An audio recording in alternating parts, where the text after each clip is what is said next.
দক্ষিণ চব্বিশ পরগনা জেলার সুন্দরবনের প্রত্যন্ত এলাকা গোসাবা।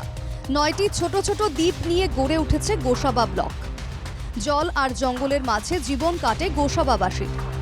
আয়লা, আমফান, ইয়াসের মতো একের পর এক দুর্যোগে নদী বাঁধ ভেঙে প্লাবিত হয়েছে গ্রামের পর গ্রাম।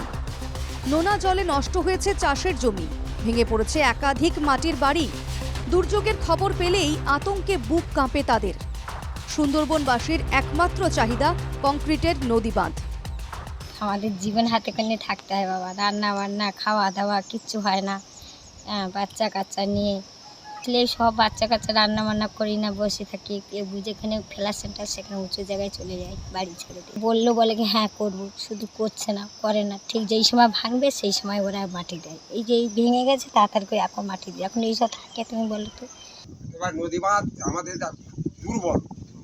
হ্যাঁ, আমরা সবসময় এমপি বলো এমএলএ বলো প্রতিবাদ করে এসেছি আমাদের নদী বাঁধটা হোক, উঠে যেতে হবে।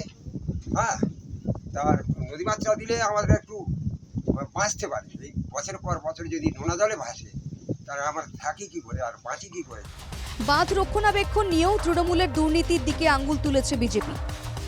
এখানে কংক্রিটের নদীবাঁধ হওয়ার জন্য কেন্দ্র থেকে যে টাকা এসেছিল সেই টাকা সঠিকভাবে ব্যবহার হয়নি, বরং জমি অধিগ্রহণের নাম করে তৃণমূলের নেতারা যে সমস্ত এলাকায় নিজেদের জমি নেই সেই জায়গাগুলোতেও নিজেদের নাম ঢুকিয়ে লক্ষ লক্ষ টাকা সেখানে আত্মসাৎ করেছে। করোনা ও লকডাউন পরিস্থিতির কারণে বাঁধ মেরামতি সম্ভব হয়নি দাবি শাসক দলের।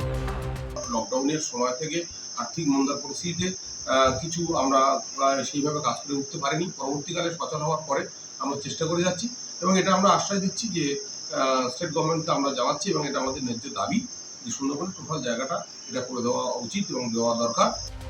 বিপর্যয়ের মুহূর্তে কোথাও মাটি ফেলে কোথাও ত্রিপল দিয়ে বাঁধ মেরামতের কাজ চলে।